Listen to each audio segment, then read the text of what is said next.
नमस्कार मित्रों, मैं कौशल बांधे राजीव गांधी शासकीय कला एवं वाणिज्य महाविद्यालय लोरमी डिस्ट्रिक्ट मुंगेली में पदस्थ हूँ।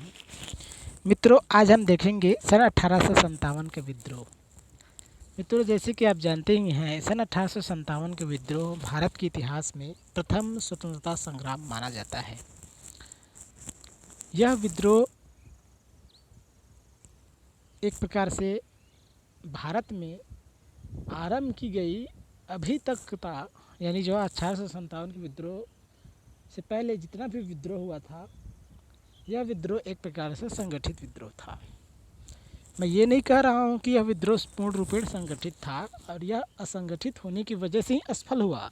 यद्यपि मेरा कहने का अर्थ यह है मित्रों कि सन 1857 से पहले का जितना भी भारत में विद्रोह हुआ है, छोटा बड़ा, यह विद्रोह एक प्रकार से अलग विद्रोह था। इसीलिए भारत इतिहासकारों ने सन 1857 विद्रोह को भारत की प्रथम स्वतंत्रता संग्राम के नाम से भी जानते हैं। और इसलिए इसको मानते हैं क्योंकि यह विद्रोह एक प्रकार से क्या किया था, ब्रिटिश साम्राज्य की नींव ही हिला दिया था। कई वक्त तो ऐसा भी लगने लग गया था कि इस विद्रोह के परिणाम स्वरूप अंग्रेज भारत को छोड़कर चले जाएंगे, भारत की सत्ता यहाँ से छीन ली जाएगी अंग्रेज़ों से। ये स्थिति पैदा हो गई थी, लेकिन इसमें अनेक ऐसे कारण थे जिनकी वजह से क्या हुआ था, मुगल आपका सन 1857 के विद्रोह असफल हो गया। यद्यपि असफलता का सिर्फ एक कारण नहीं होता, बहुत सारा कारण होता है। परिणाम स्वरूप क्या हुआ, यह विद्रोह असफल तो हो गया, लेकिन इसका दूरगामी प्रभाव पड़ा। ठीक है, क्योंकि इसका दूरगामी प्रभाव पड़ा और इसी के दूरगामी प्रभाव के स्वरूप ही क्या हुआ, भारत में अंग्रेज़ों के विरुद्ध आम जनता में आक्रोश जो है व्याप्त होने लगी और धीरे धीरे वे क्या किए, अंग्रेज़ों के विरुद्ध जो है विद्रोह करना आरंभ कर दिए। इसी का परिणति था, इसी का कारण था कि इसी का प्रभाव था कि सन 1857 में के विद्रोह के बाद 100 वर्ष बाद 1797 से प्लासी का युद्ध हुआ। यद्यपि यह युद्ध क्या था, प्लासी का युद्ध अंग्रेज़ों के लिए लाभकारी सिद्ध हुआ और ये बहुत ही महत्वपूर्ण युद्ध था, बक्सर के युद्ध और प्लासी के युद्ध, क्योंकि इस युद्ध के प्रभाव के स्वरूप ब्रिटिश साम्राज्य की जो सत्ता है भारत में पूर्ण रूप से स्थापित हो गई। तो ये कंडीशन था मित्रों 1857 के विद्रोह से संबंधित। तो अब हम देखेंगे इस ऑब्जेक्टिव क्वेश्चन मित्रों, बहुत ही महत्वपूर्ण होने वाला है ये ऑब्जेक्टिव क्वेश्चन। तो चलिए आरंभ करते हैं। पहला ऑब्जेक्टिव क्वेश्चन है, निम्नलिखित विद्रोहियों को सुमेलित कीजिए। विद्रोही और नायक, विद्रोही है, विद्रोही नायक है और केंद्र है।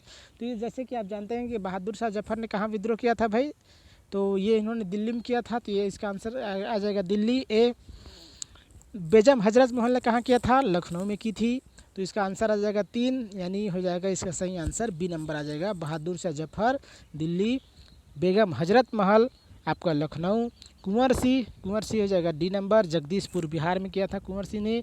अजीमुल्ला ने किया था मित्रों फतेहपुर, अजीमुल्ला ने कहाँ किया था, तो फतेहपुर। तो ये इसका आंसर बी आंसर सही आंसर है। खान बहादुर ने कहाँ पर विद्रोह का नेतृत्व किया था, खान बहादुर ने कहाँ पर विद्रोह का नेतृत्व किया था, तो इसका सही आंसर है आपका बरेली। इसका सही आंसर सही है, बरेली है। खान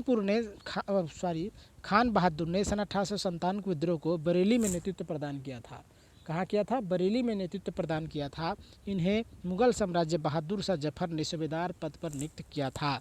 कालांतर में इन्हें पकड़कर फांसी दे दी गई, कालांतर में इन्हें पकड़ करके फांसी दे दी गई। सी नंबर है, मौलवी अहमदुल्ला ने कहाँ पर सन 1857 के विद्रोह को नेतृत्व प्रदान किया था। मौलवी अहमदुल्ला ने कहाँ पर सन 1857 के विद्रोह को नेतृत्व प्रदान किया था, तो इसका आंसर ए है फैजाबाद, बी है ग्वालियर, सी है शाहजहांपुर और डी है इलाहाबाद। तो इसका सही आंसर है मित्रों ए, मौलवी अहमदुल्ला ने सन 1857 के विद्रोह को फैजाबाद में नेतृत्व प्रदान किया था। तो इसका सही आंसर है ए, फैजाबाद। अहमदुल्ला की गतिविधियों से अंग्रेज इतने अधिक चिंतित थे कि इन्होंने उनको पकड़ने के लिए 50,000 का नगद इनाम घोषित किया था। 5 जून सन 1858 को बरेली के निकट पोवाया में गोली मारकर इनकी हत्या कर दी गई। तो 5 जून सन 1858 को मौलवी अहमदुल्ला की हत्या कर दी गई गोली मार के पोवाया में। इस प्रकार मौलवी अहमदुल्ला ने विद्रोह का नेतृत्व कहाँ किया था? तो फैजाबाद में किया था मित्रों। इसका आंसर ए आंसर सही है। चौथा नंबर का ऑब्जेक्टिव क्वेश्चन है, सन 1857 के विद्रोह की तारीख क्या तय की गई थी? सन 1857 के विद्रोह की तारीख क्या तय की गई थी? तो इसका सही आंसर है, इसका सही आंसर इसमें कुछ नहीं दिया है मित्रों, क्योंकि 10 मार्च दिया है, 31 मार्च दिया है, 30 मार्च दिया है, 21 मार्च दिया है। तो इसका सही आंसर है ये जो 31 मार्च है ना मित्रों, ये 31 मई है। ठीक है, कि अहमदुल्ला ने वही मौलवी अहमदुल्ला ने बिठूर कानपुर में नाना साहब के साथ मिलकर विद्रोह की योजना को क्रियान्वित किया था और दिन निर्धारित किया था 31 मई सन 1857। यद्यपि यह विद्रोह जो है समय से पहले हो गया, इसका एक इसलिए सन 1857 विद्रोह की जो असफलता है ये भी एक प्रमुख कारण था, विद्रोह जो है समय से पूर्व हो जाना। यदि मित्रों एक साथ अगर विद्रोह हुआ होता तो यह संभव था कि अंग्रेज प्रत्येक स्थान पर जाकर विद्रोह को दबा नहीं सकते थे। लेकिन क्या हुआ, विद्रोह कालांतर में एक के बाद एक होता गया और जो है अंग्रेज़ों ने क्या किया, अपना सैनिक शक्ति वहाँ भेज करके वहाँ एक विद्रोह को शांत करने के बाद दूसरे जगह चले जाते थे उस विद्रोह को दमन करने के लिए। इस प्रकार यह विद्रोह क्या है, असफल हो गया। यद्यपि यह विद्रोह 31 मई सन 1857 को एक ही समय में एक ही दिन प्रत्येक स्थान में हुआ होता, प्रत्येक क्षेत्र में हुआ होता, तो यह संभव था कि हो सकता था कि युद्ध का परिणाम, विद्रोह का परिणाम कुछ दूसर होता। 5वां नंबर का ऑब्जेक्टिव क्वेश्चन है मित्रों, सन 1857 में किसने इलाहाबाद को आपातकालीन मुख्यालय बनाया था? सन 1857 में किसने इलाहाबाद को आपातकालीन मुख्यालय बनाया था? तो इसका सही आंसर है मित्रों ए लॉर्ड कैनिंग। सन 1857 की क्रांति के समय वायसराय लॉर्ड कैनिंग था। इसी ने सन 1857 ईस्वी में आपातकाल के समय अपनी मुख्यालय कलकत्ता से हटा करके इलाहाबाद में स्थापित किया। तो यहीं से सन 1857 के विद्रोह का दमन किया। इसका 6ठा नंबर ऑब्जेक्टिव क्वेश्चन है मित्रों, सन 1857 की क्रांति का प्रतीक किसे माना गया? तो इसका सही आंसर है कमल और रोटी। सन 1857 में क्रांति के प्रतीक के रूप में कमल और रोटी को चुना गया था। अगला ऑब्जेक्टिव क्वेश्चन है मित्रों, किस चार्टर अधिनियम द्वारा ईसाई मिशनरियों को भारत में धर्म प्रचार की अनुमति प्रदान की गई? तो इसका सही आंसर है बी, सन 1833 का अधिनियम। ठीक है, ईसाई मिशनरियों को भारत में धर्म प्रचार की अनुमति सन 1833 ईस्वी के चार्टर अधिनियम द्वारा मिल गई थी। ठीक है, किस अधिनियम द्वारा? सन 1833 की चार्टर अधिनियम द्वारा।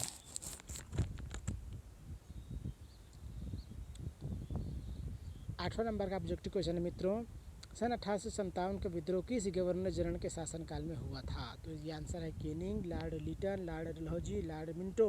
तो इसका सही आंसर है, जैसे कि मैं आपको बता चुका हूँ कि सन 1857 के विद्रोह का मतलब विद्रोह जो है किस गवर्नर जनरल के शासनकाल में हुआ था? तो लॉर्ड कैनिंग के शासनकाल में हुआ था मित्रों। देखिए मित्रों, एक इस बारे में मैं आपको और जानकारी दे दूँ कि सन 1857 का जो विद्रोह हुआ था, विद्रोह होने के बाद क्या हुआ, ब्रिटिश सरकार ने क्या किया, एक संविधान संशोधन अधिनियम जारी किया, यानी एक अधिनियम जारी किया सन 1858 का अधिनियम। इस अधिनियम में यह था कि जो गवर्नर जनरल थे उस पद को चेंज करके उसको क्या बना दिया गया, वायसराय बना दिया गया। यानी हम ये कह सकते हैं कि सन 1857 के विद्रोह के समय गवर्नर जनरल कौन थे? तो लॉर्ड कैनिंग इसका सही आंसर आएगा ए। लेकिन ये भी आता है मित्रों कि सन 1857 के विद्रोह के बाद प्रथम गवर्नर जनरल को, प्रथम वायसराय कौन बने? तो इसी को बना दिया गया था, लॉर्ड कैनिंग को ही, क्योंकि नाम परिवर्तित हो गया था मित्रों। तो हम व्याख्या देखेंगे, सन 1857 की क्रांति गवर्नर जनरल लॉर्ड कैनिंग के शासनकाल में हुई। सन 1857 में सैनिकों के प्रयोग के लिए ब्राउन ब्रेथ के स्थान पर एनफील्ड राइफल का प्रयोग करवाया गया जिसमें गाय और सूअर की चर्बी वाला कारतूस का प्रयोग होता था, जिसमें कारतूस को लगाने से पहले दांत से खींचना पड़ता था।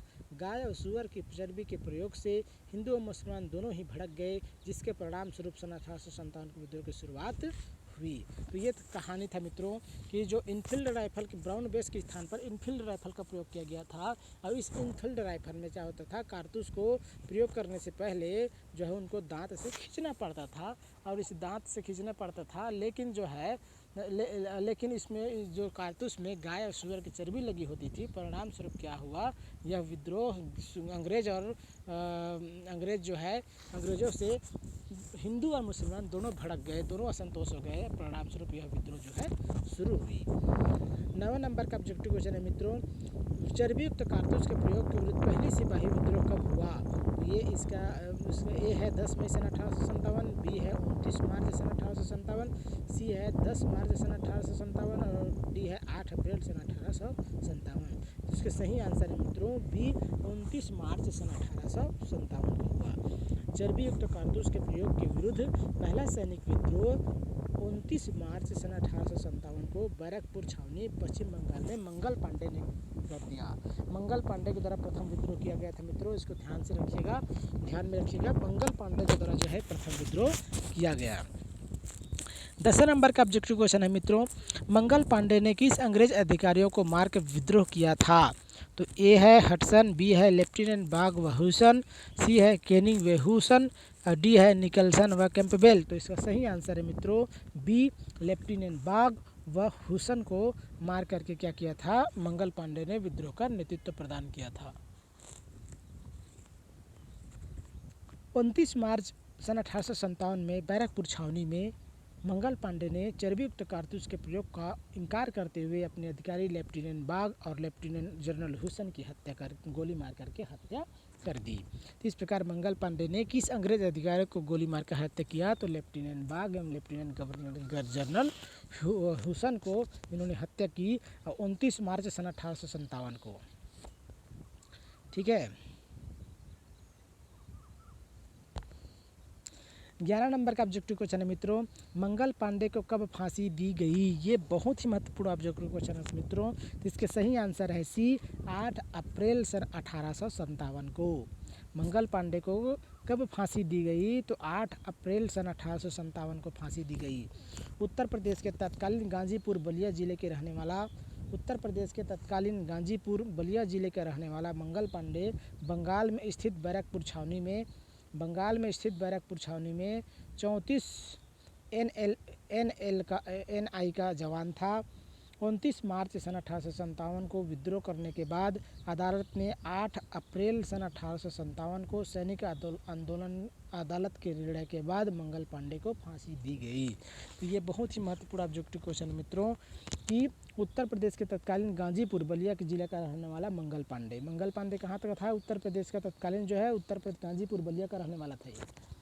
ठीक है, बलिया गाजीपुर कहाँ है मित्रों? उत्तर प्रदेश में है। तो ये 29 मार्च सन 1857 को विद्रोह करने के बाद अदालत ने क्या किया था, 8 अप्रैल सन 1857 को इनको फांसी दी गई। तो 12वां नंबर का ऑब्जेक्टिव क्वेश्चन है मित्रों, मेरठ के विद्रोही सिपाहियों ने कब दिल्ली पहुंचकर लाल किले पर अधिकार कर लिया? तो ए है 10 मई सन 1857, बी है 11 मई सन 1857 और सी है 31 मार्च सन 1857 और डी है 8 अप्रैल सन 1857। 8 अप्रैल सन 1857 में क्या हुआ था? मंगल पांडे को फांसी दी गई थी। तो इसके सही आंसर मित्रों बी 11 मई सन 1857 को। भारतीय स्वतंत्रता हेतु प्रथम सशस्त्र विद्रोह 10 मई सन 1857 को मेरठ स्थित सैनिक छावनी में हुआ और 11 मई को विद्रोहियों ने दिल्ली के लाल किले पर अधिकार कर लिया तथा मुगल बादशाह बहादुर शाह जफर को द्वितीय को पुनः भारत का सम्राट तथा विद्रोह का नेता घोषित कर दिया गया।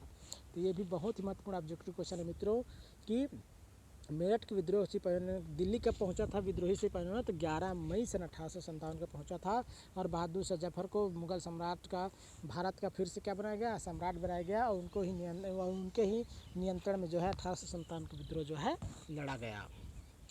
13 नंबर का ऑब्जेक्टिव क्वेश्चन मित्रों, दिल्ली में 82 वर्षीय मुगल बादशाह बहादुर शाह द्वितीय का सेनापति कौन था? तो इसका सही आंसर है मित्रों सी बख्श खां। तो व्याख्या में देखेंगे, दिल्ली में 82 वर्षीय बहादुर शाह ने बख्त खां को अपना सेनापति घोषित किया तथा स्वयं सन 1857 के विद्रोह को नेतृत्व प्रदान किया। 20 सितंबर सन 1857 को हुमायूं के मकबरे में अंग्रेज लेफ्टिनेंट WSR हडसन के समक्ष समर्पण कर दिया। किसने? बहादुर शाह जफर द्वितीय ने। तो मित्रों दिल्ली में दिल्ली में 82 वर्षीय मुगल बादशाह बहादुर शाह द्वितीय को सेनापति कौन था? तो बख्श खां था, बख्त था। ठीक है। और 20 सितंबर सन 1857 को इसने क्या किया? बहादुर शाह जफर द्वितीय ने जनरल लेफ्टिनेंट WSR हडसन के समक्ष क्या किया था? इन्होंने आत्मसमर्पण कर दिया था। बाद में इनको रंगून भेज दिया गया, जहाँ सन 1862 ईस्वी में इनकी रंगून में ही मृत्यु हो गया। 14 नंबर का ऑब्जेक्टिव क्वेश्चन है मित्रों, अंतिम मुगल बादशाह बहादुर शाह द्वितीय की मृत्यु कब हुई? देखिए आ गया क्वेश्चन मित्रों। तो इसका आंसर है, सही आंसर है डी आंसर, 7 नवंबर सन 1862 को। ठीक है, 7 नवंबर सन 1862 को बहादुर शाह द्वितीय को शेष जीवन रंगून बरों में निवासित बिताना पड़ा। बहादुर शाह एक प्रमुख शायर था, उसे जफर नाम की उपाधि प्रदान की गई थी। उसने अपनी अंतिम शायरी में लिखा था कि जफर इतना बदनसीब है कि उसे अपनी जन्मभूमि में दफन होने के लिए 2 गज जमीन भी नसीब न हुई। रंगून में ही उन्हें 7 नवंबर सन 1862 को रंगून में ही उनकी जो है 7 नवंबर सन 1862 को उनकी मृत्यु हो गई और रंगून में ही उनको दफन कर दी गई। इसलिए उन्होंने कहा था कि जफर इतना बदनसीब है कि उसे अपनी जन्मभूमि में दफन होने के लिए 2 गज जमीन भी नसीब न हुई। 15 नंबर का ऑब्जेक्टिव क्वेश्चन है मित्रों, निम्नलिखित में से नाना साहब का मूल नाम क्या था? तो इसका ए है धोधुपंत, बी है तात्या टोपे, सी है रामचंद्र पांडुरंग और डी है मानसी। तो नाना साहब का वास्तविक नाम क्या था मित्रों? इसका ए नाम सही है धोधुपंत।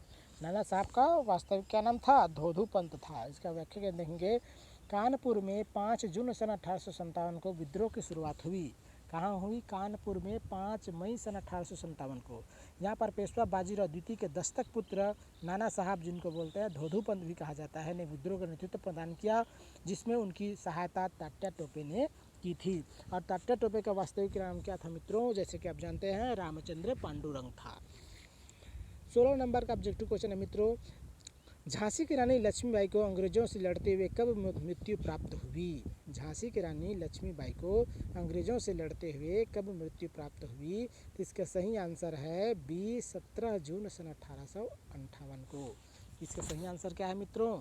17 जून सन 1858 को झांसी की रानी लक्ष्मीबाई को अंग्रेजों के विरुद्ध लड़ते हुए जो है मृत्यु की प्राप्त हुई। तो इसकी हम व्याख्या देखेंगे मित्रों।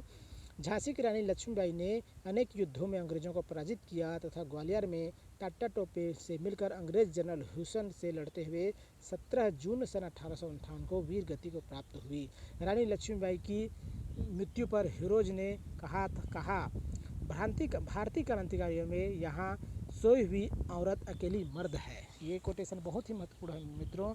ये किसने कहा था? अंग्रेज अधिकारी हीरोज ने कहा था। अगला ऑब्जेक्टिव क्वेश्चन है मित्रों, 17 नंबर का ऑब्जेक्टिव क्वेश्चन है, तात्या टोपे को पकड़ने के लिए एक मित्र ने अंग्रेजों की मदद की थी। कौन से उनके एक मित्र थे? खुद के मित्र थे तात्या टोपे की। इसने जो है अंग्रेजों को सहायता प्रदान की थी उनको पकड़ने के लिए। तो इसका सही आंसर है मित्रों डी, मानसी। ये क्या था? ये देशद्रोही था मित्रों। हम इसको मान सकते हैं मानसी को। कि इसका व्याख्या है, तात्या टोपे का वास्तविक नाम रामचंद्र पांडुरंग था। क्या नाम था जी मित्रों? रामचंद्र पांडुरंग। तात्या टोपे का वास्तविक नाम, जैसे कि मैं आपको बता चुका हूँ कि तात्या टोपे का वास्तविक नाम क्या था? रामचंद्र पांडुरंग था। कानपुर के पतन के बाद अप्रैल सन 1859 ईस्वी में कालपी चले गए, जहाँ पर रानी लक्ष्मीबाई के साथ सितंबर मिलकर सन 1857 का संघर्ष किया। अंततः एक जमींदार मित्र मानसी के विश्वासघात के कारण पकड़े गए तथा 18 अप्रैल सन 1859 ईस्वी को फांसी दे दी गई। उनको कब फांसी दी गई मित्रों? 18 अप्रैल सन 1859 को उनको फांसी दी गई। कब दी गई? 18 अप्रैल सन 1859 को। 18 नंबर का ऑब्जेक्टिव क्वेश्चन है मित्रों, मनीराम दत्त ने विद्रोह का नेतृत्व कहाँ पर किया था? किसने? मनीराम ने। ठीक है, मनीराम ने विद्रोह का नेतृत्व कहाँ पर किया था? तो ये है पंजाब, बी है कोटा राजस्थान, सी है संबलपुर और डी है असम। तो इसका सही आंसर है मित्रों डी, असम। असम में मनीराम दत्त ने असम में मनीराम दत्त ने सन 1857 के विद्रोह का नेतृत्व प्रदान किया तथा वहाँ के अंतिम राजा के पोते गंधपेश्वर सिंह को राजा घोषित किया। शीघ्र ही मनीराम दत्त पकड़े गए और फांसी दे दी गई। शीघ्र ही मनी राम दत्त जो है पकड़े गए और फांसी दे दी गई। तो असम में मनी राम दत्त ने सन 1857 के विद्रोह को नेतृत्व प्रदान किया था। यहाँ के अंतिम राजा के पोते कंदपेश्वर सिंह को राजा घोषित किया गया था। किसको? वहाँ के अंतिम राजा के पोते कंदपेश्वर सिंह को राजा घोषित किया गया। शीघ्र ही मनी राम दत्त पकड़े गए और फांसी इनको दे दी गई। तो मनी राम दत्त ने विद्रोह का नेतृत्व कहाँ पर किया था? तो असम में। 19वें नंबर का ऑब्जेक्टिव क्वेश्चन है मित्रों, निम्नलिखित में से कौन सा कथन असत्य है? देखिए इसमें असत्य कथन को ढूंढना है। इसमें 4 में से एक असत्य कथन है मित्रों। तो ये है उड़ीसा में संबलपुर के राजकुमार सुरेंद्र शाही और उज्जवल शाही ने विद्रोह किया, तो ये भी सही है मित्रों। बी है सन 1857 में सतारा के राजा रंगोजी बापू गुप्ते ने विद्रोह का नेतृत्व प्रदान किया, ये भी सही है। सी नंबर है सन 1857 के विद्रोह में पढ़े लिखे व्यापारी भारतीय शासकों ने बढ़ चढ़कर हिस्सेदारी ली, ये गलत है मित्रों। और डी है बंगाल पंजाब राजपूताना, बंगाल पंजाब राजपूताना पटियाला जिंद हैदराबाद मद्रास आदि स्थानों पर विद्रोह नहीं पनपा, ये भी पूर्ण रूप से सही है। जिसका गलत आंसर है सी। सन 1857 के विद्रोह में व्यापारी पढ़े लिखे लोग भारतीय शासकों ने हिस्सेदारी नहीं ली। ठीक है, सन 1857 विद्रोह में किसने नहीं लिया था मित्रों? व्यापारी लोग, पढ़े लिखे लोग, भारतीय शासकों, हैदराबाद राजपूताना पंजाब पढ़े लिखे लोग, भारतीय शासकों ने, ये इन सभी जो शिक्षित थे मित्रों एक प्रकार से क्या थे? व्यापारी थे, पढ़े लिखे लोग थे और भारतीय शासकों ने हिस्सेदारी नहीं ली। पटियाला जिंद हैदराबाद राजपूताना पंजाब बंगाल मद्रास आदि क्षेत्रों में विद्रोह नहीं पनप सका था तथा यहाँ के शासकों ने विद्रोह को चलने में अंग्रेज सरकार की मदद भी की थी मित्रों। तो ये भी था। 20 नंबर का ऑब्जेक्टिव क्वेश्चन है मित्रों, किस अंग्रेज ने कहा था कि यदि सन 1857 के विद्रोह में एक भी योग्य नेता होता तो हम सदा के लिए हार जाते। ये बहुत ही कोटेशन है, बहुत ही महत्वपूर्ण कोटेशन है मित्रों। ठीक है, कि यदि सन 1857 के विद्रोह में एक भी योग्य नेता होता तो हम सदा के लिए हार जाते। तो ए सर जॉन सिले, बी जॉन लॉरेंस, सी कर्नल सी नील और डी है हडसन। तो किसने कहा था मित्रों? बी नंबर का सही आंसर है जॉन लॉरेंस ने कहा था। सन 1857 के विद्रोह बारे में सर जॉन लॉरेंस ने कहा था कि यदि विद्रोहियों में एक भी योग्य नेता होता तो हम सदा के लिए हार जाते। 21वें नंबर का ऑब्जेक्टिव क्वेश्चन है मित्रों, सन 1857 के विद्रोह पर निम्नलिखित में से किसने first war of Indian independence नामक पुस्तक लिखी? ये बहुत ही महत्वपूर्ण क्वेश्चन है मित्रों। तो ये किसने लिखी थी मित्रों? तो इसका सही आंसर है वी डी सावरकर ने लिखा था मित्रों। तो इसको हम देखेंगे कि first war of Indian independence पुस्तक के नाम के लेखक कौन है मित्रों? जो वी डी सावरकर, विनायक दामोदर सावरकर। और अशोक मेहता के पुस्तक का नाम क्या है मित्रों? द ग्रेट रिबेलियन था। अशोक मेहता के पुस्तक का नाम द ग्रेट रिबेलियन। उसी प्रकार आर.सी. मजूमदार की पुस्तक का नाम है ए सिपाही unity and the revolt of 1857। ये था मित्रों आर.सी. मजूमदार का, याद रखिएगा, बहुत ही महत्वपूर्ण ऑब्जेक्टिव क्वेश्चन है ये। आर.सी. मजूमदार की पुस्तक की रचना क्या है? पुस्तक क्या है? द सिपाही unity and the revolt of 1857 है। उसी प्रकार उसी प्रकार सुरेश नाथ सेन का है 1857 नाम से इन्होंने सुरेंद्र नाथ सेन ने पुस्तक लिखी है मित्रों। 22वें नंबर का ऑब्जेक्टिव क्वेश्चन है मित्रों, निम्नलिखित को सुमेलित कीजिए। इसमें सुमेलित करना है मित्रों, निम्नलिखित को सुमेलित कीजिए। विद्रोह के नेता और कुचलने वाले अंग्रेज। तो कानपुर में किसने कुचला था मित्रों? तो इसका सही आंसर है बी, कानपुर में कुचला था आपका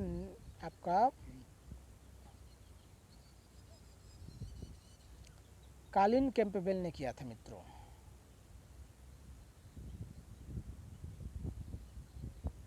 ठीक है, ध्यान दीजिएगा। कानपुर में विद्रोह का नेतृत्व किसने, विद्रोह को कुचलने वाले अंग्रेज कौन थे? तो कानपुर में किसने कुचला था मित्रों? कॉलिन कैंपबेल ने।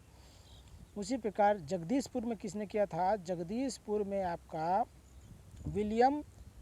मेजर विलियम टेलर ने किया था। इसका बी आंसर सही है मित्रों। कानपुर में विद्रोह का नेतृत्व किया था कॉलिन कैंपबेल ने, जगदीशपुर में किया था मेजर विलियम टेलर ने। उसी प्रकार इलाहाबाद में किया था मित्रों कर्नल नील ने किया था। ये आंसर इलाहाबाद में कर्नल नील और बरेली में किया था विसेंट आयर ने। किसने किया था? विसेंट आयर ने बरेली में विद्रोह का नेतृत्व किया था। याद हो गया मित्रों? चलो इसका एक बार आपको रिवीजन कराते हैं। कानपुर में किसने किया था? कालीन कैंपबेल ने। सी आंसर सही है, कानपुर में कालीन कैंपबेल। याद रखिएगा कहाँ से कालीन, ठीक है, कालीन कानपुर में कालीन कैंपबेल। जगदीशपुर में किया था मित्रों, जगदीशपुर में मेजर विलियम टेलर ने किया था। कब कहाँ किसने किया था? मेजर विलियम टेलर ने। और इलाहाबाद में कर्नल नील ने किया था, और उसी प्रकार बरेली में विसेंट आयर ने किया था। इसमें व्याख्या के अंतर्गत बहुत सारा ऑब्जेक्टिव, बहुत सारा इसमें दिया है मित्रों कि किस अंग्रेज अधिकारी ने कहाँ किन क्षेत्र पर जो है विद्रोह का दमन किया था। तो सन 1857 को विद्रोह का केंद्र और कुचलने वाले अंग्रेज दिल्ली में किया था। जैसे कि दिल्ली में किया था हडसन, निकलसन और कैंपबेल। निकलसन और हडसन ने किया था मित्रों। दिल्ली में विद्रोह का नेतृत्व किसने किया था? विद्रोह का दबाने वाले अंग्रेज थे तो निकलसन और हडसन। उसी प्रकार लखनऊ में कैंपबेल ने किया था। ग्वालियर और झांसी में जनरल हिरोज ने। इलाहाबाद और बनारस में कर्नल नील ने। जगदीशपुर में विलियम टेलर ने। बरेली में विसेंट आयर ने। फैजाबाद में जनरल रेनाल्ड ने। और फतेहपुर में जनरल रेनाल्ड। इन सभी अधिकारियों ने क्या किया था? विद्रोह का दमन किया था।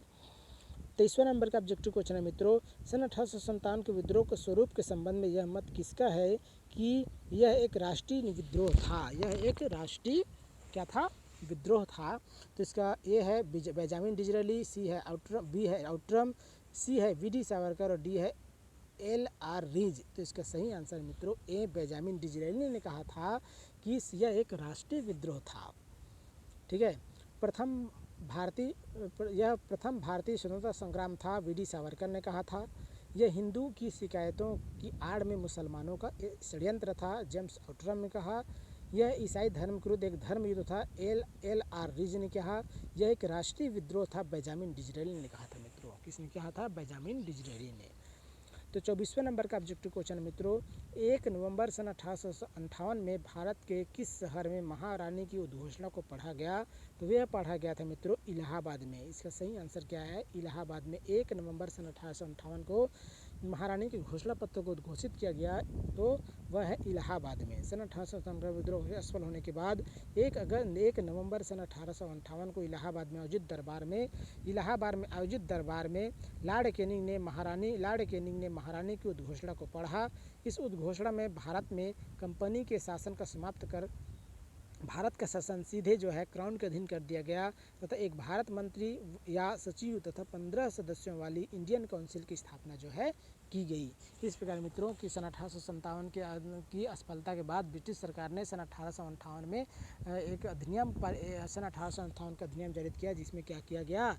इनकी जो है वहाँ भारत मंत्री या भारत सचिव तथा 15 सदस्यों के इंडियन काउंसिल जो है बनाया गया। 25वें नंबर के ऑब्जेक्टिव क्वेश्चन है मित्रों, रॉयल कमीशन की स्थापना किसने की गई थी? स्थापना किस लिए की गई थी? रॉयल कमीशन की स्थापना जो है किस लिए की गई थी? तो ए है दिल्ली दरबार में व्यवस्था बनाए रखने के लिए, बी है सरकारी नौकरी में महिला आरक्षण के लिए, सी है शिक्षा पर बजट का एक भाग खर्च करने के लिए, और डी है सैनिकों की भर्ती के लिए। तो इसका सही आंसर है मित्रों डी, सैनिकों की भर्ती के लिए क्या किया गया था? रॉयल कमीशन की जो है नियुक्ति की स्थापना जो है की गई थी। रॉयल कमीशन की स्थापना किस लिए की गई थी? तो वह है उसका सही आंसर है मित्रों सैनिकों की भर्ती के लिए। हम इसका व्याख्या देखेंगे मित्रों कि सन 1857 के विद्रोह के बाद पील कमीशन की रिपोर्ट के आधार पर सेना में विद्रोहियों के अनुपात को बढ़ा दी गई। देखो सन 1857 के विद्रोह के बाद पील कमीशन आया। कौन सा कमीशन आया मित्रों? पील कमीशन। तथा रॉयल कमीशन के आधार पर बड़ी कुटिलता से फूट डालो राज करो की नीति का अनुसरण करते हुए सेना के रेजिमेंटों को जाति धर्म समुदाय के आधार पर विभाजित किया गया। तो ये था मित्रों इसका वास्तविक कारण रॉयल कमीशन के आधार पर क्या किया गया? फूट डालो और शासन करो की नीति जो है अनुसरण करते हुए हिंदू मुसलमानों के एक दूसरे से क्या किया गया? धर्म जाति और समुदाय के आधार पर विभाजित किया गया। एक और बात है, पील कमीशन की रिपोर्ट के आधार पर भी सेना में क्या किया गया? यूरोपियन की संख्या को बढ़ाया गया मित्रों। ये दो कमीशन था, एक पील कमीशन दूसरा रॉयल कमीशन। रॉयल कमीशन में क्या किया गया? सैनिकों की भर्ती के लिए, और पील कमीशन की रिपोर्ट के आधार पर सेना में अनुपातों को बढ़ाया गया सैनिकों की।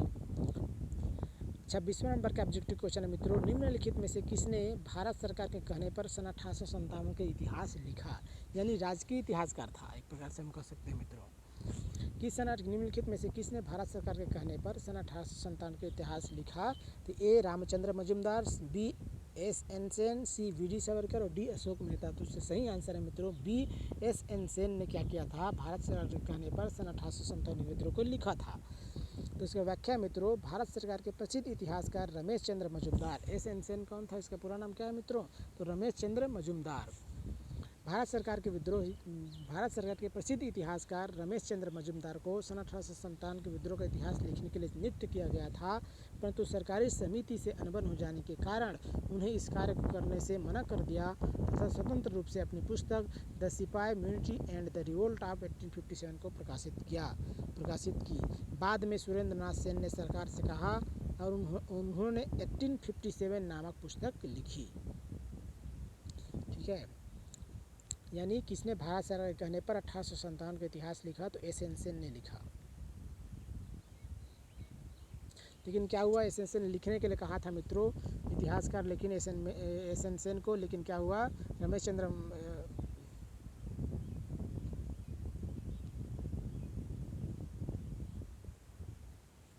देखिए, भारत सरकार के कहने पर 1857 का इतिहास लिखा तो वास्तव में एस एन सेन ने लिखा। पहले तो उसको नियुक्त किया गया था रमेश चंद्र मजुमदार को, लेकिन ब्रिटिश सरकार लेकिन सरकारी समिति से अनबन हो जाने के कारण इन्होंने नहीं लिखा। तो किसने लिखा? एस एन सेन ने लिखा। ठीक है, 1857 नाम से। अगला ऑब्जेक्टिव क्वेश्चन है मित्रों, लास्ट ऑब्जेक्टिव क्वेश्चन है, निम्नलिखित सन 1857 के विद्रोह के बारे में दिए गए कथनों को सुमेलित कीजिए। निम्नलिखित सन 1857 के विद्रोह के बारे में दिए गए कथनों को सुमेलित कीजिए। तो सूची 1 और सूची बी। तो सूची दूसरा, तो इसमें यह है मित्रों से सही आंसर है मित्रों 1857 जन जागरण था। तो इसे किसने कहा था? शशि भूषण चौधरी ने कहा था मित्रों। इसका सही आंसर क्या है मित्रों? ये सही आंसर है 1857 जन जागरण था। 1857 जन जागरण था। तो इसका ये कहने वाले कौन थे? तो शशि भूषण चौधरी।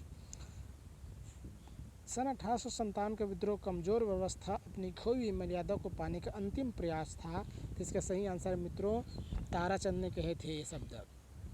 और सी है सन 1857 एक जन क्रांति थी। तो इसका सही आंसर है डॉक्टर रामविलास शर्मा ने कहा था जन क्रांति थी। और डी है यह सभ्यता एवं बर्बरता के संघर्ष था। तो टी आर होम्स ने कहा था मित्रों। किसने कहा था मित्रों? टी आर होम्स ने। यह सभ्यता एवं बर्बरता का संघर्ष था। तो टी आर होम्स ने कहा था। इस प्रकार मित्रों ये ऑब्जेक्टिव क्वेश्चन आपका 27 ऑब्जेक्टिव क्वेश्चन है, लेकिन इसकी व्याख्या सहित दिए गए हैं मित्रों। ये ऑब्जेक्टिव क्वेश्चन आपके अध्ययन में बहुत ही महत्वपूर्ण एवं कारगर सिद्ध होगा मित्रों। और जैसे कि आप जानते हैं सन 1857 के विद्रोह से संबंधित ऑब्जेक्टिव क्वेश्चन आता ही है मित्रों। और यह सन 1857 क्यों आता है? क्योंकि इसमें क्या है, एक ऐसा सन 1857 का विद्रोह था जिसने क्या किया था? ब्रिटिश साम्राज्य की जड़ें को हिलाकर रख दिया था। और इसी विद्रोह के प्रभाव स्वरूप क्या हुआ? ब्रिटिश कंपनी से भारत की सत्ता जो है छीन गई और सीधा जो है भारत जो है ब्रिटिश कानून के नियंत्रण में चला गया। अब इसी कानून के प्रभाव स्वरूप जो है सन 1858 का अधिनियम लाया गया। अब इस अधिनियम में जो है एक प्रकार से भारत को कुछ सुविधाएं जो है प्रदान की गई मित्रों। और इस प्रकार जो है यद्यपि यह विद्रोह असफल तो हो गया, लेकिन इसका दूरगामी प्रभाव पड़ा। और क्योंकि इसी विद्रोह के बाद एक प्रकार से भारत में ब्रिटिश सरकार के लोगों के मनों में, आम जनता में जो है विद्रोह की प्रवृत्ति जागी और उनसे संघर्ष और लोहा लेने की जो है शक्ति जो है ब्रिटिश आम जनता में, भारतीय आम जनता में पैदा हुई मित्रों। इस प्रकार जो है सन 1857 का ये जो ऑब्जेक्टिव क्वेश्चन समाप्त हुआ मित्रों। और फिर से हम मिलते हैं अगले वीडियो में। तब तक के लिए नमस्कार। स्वस्थ रहिए, निरोग रहिए और खुश रहिए मित्रों।